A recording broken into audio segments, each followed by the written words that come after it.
Problem solver बनना, मेरे mentor कहते थे, bigger the problem bigger the pay cheque. एक एक पर्टिकुलर स्किल है जो मेरी पूरी वेलनेस करियर में मुझे बहुत ज़्यादा काम आई, और वही स्किल आपके लिए भी गेम चेंजर बन सकती है। वह स्किल है प्रॉब्लम सॉल्वर बनना।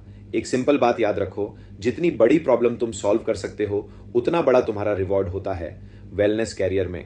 अगर टीम में कोई प्रॉब्लम आई और तुमने उसका सॉल्यूशन निकाल दिया, तुम्हें रिवॉर्ड मिलता है। कंपनी लेवल पर, रीजन लेवल पर या कंट्री लेवल पर कोई इश्यू आया और तुमने उसे सॉल्व कर दिया, तुम्हें रिवॉर्ड मिलता है। अगर प्रॉब्लम यह है कि टीम बड़ी कैसे बनानी है, इवेंट में ज़्यादा लोग कैसे लाने हैं, या कोई और चैलेंज है और तुम उसके लिए टूल या सिस्टम बना देते हो, तो रिटर्न ऑटोमेटिकली बड़ा हो जाता है। सच बोलूं तो पहले मैं प्रॉब्लम्स से भागता था।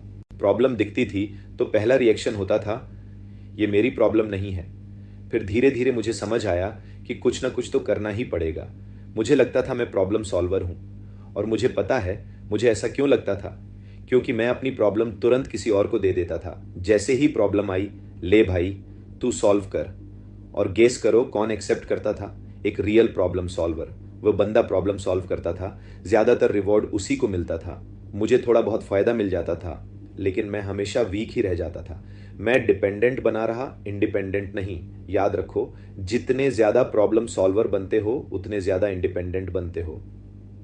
प्रॉब्लम सॉल्व करने का सिंपल फॉर्मूला, स्टेप 1, मैं क्या कर सकता हूं? जैसे ही प्रॉब्लम आए सबसे पहला सवाल यही होना चाहिए। एक लिस्ट बनाओ, मैं ये कर सकता हूं, मैं वो ट्राई कर सकता हूं, मैं ये अप्रोच ले सकता हूं, मैं वो सिस्टम लगा सकता हूं, जो भी पॉसिबल लगे सब लिखो, फिर उन चीज़ों को एक्चुअली करके देखो। स्टेप 2, मैं क्या सीख सकता हूं? सोचो, इस प्रॉब्लम को सॉल्व करने के लिए मुझे क्या सीखना पड़ेगा? मैं कहाँ से पढ़ सकता हूं? कौन सी स्किल डेवलप करनी पड़ेगी? सीखने से तुम स्ट्रांग बनते हो, और तब तुम्हें रियलाइज होता है, अरे मैं इससे ज़्यादा भी कर सकता हूं। स्टेप 3, मैं किससे पूछ सकता हूं? जब तुम खुद से ट्राई कर चुके हो, थोड़ा सीख चुके हो, तब जाकर किसी और प्रॉब्लम सॉल्वर से पूछना चाहिए। गोल्डन रूल, सबसे पहले पूछना मत। मैं पहले यही गलती करता था। प्रॉब्लम आई और सीधा किसी को फ़ोन, यार ये सॉल्व कर दे। मुझे सीखना पड़ा कि पहला एक्शन होना चाहिए। 1, मैं क्या कर सकता हूँ? 2, मैं क्या सीख सकता हूँ? 3, फिर जाकर मैं किससे पूछ सकता हूँ? अगर तुम बिना कुछ किए, बिना कुछ सीखे सीधा अपनी प्रॉब्लम किसी लीडर के ऊपर डाल देते हो, तो अच्छा लीडर भी रेजिस्टेंस दिखाएगा। तो एक एग्जाम्पल समझो, मान लो तुम एक स्टूडेंट हो, स्कूल ट्रिप है जिसका खर्चा 10,000 है। ज़्यादातर बच्चे क्या करते हैं, सीधा पेरेंट्स के पास जाकर बोल देते हैं, मुझे 10,000 चाहिए।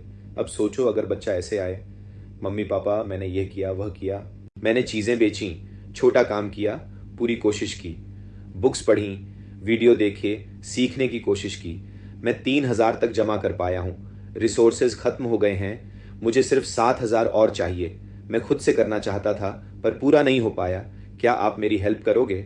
अब बताओ, कौन से पेरेंट्स ज़्यादा प्राउड फील करेंगे? वह कहेंगे, मुझे तुझ पर गर्व है, तूने मेहनत की, सीखा, कंप्लेन नहीं की, एक्सपेक्ट नहीं किया कि हम ही सब सॉल्व कर दें। तू रिस्पॉन्सिबल बना, हम हेल्प करेंगे। फाइनल बात, प्रॉब्लम से भागो मत, प्रॉब्लम को पकड़ो, प्रॉब्लम सॉल्व करना सीखो। प्रॉब्लम सॉल्वर बनोगे तो इनकम, कॉन्फिडेंस और इंडिपेंडेंस तीनों ऑटोमेटिकली ग्रो करेगी। Bigger the problem bigger the pay check.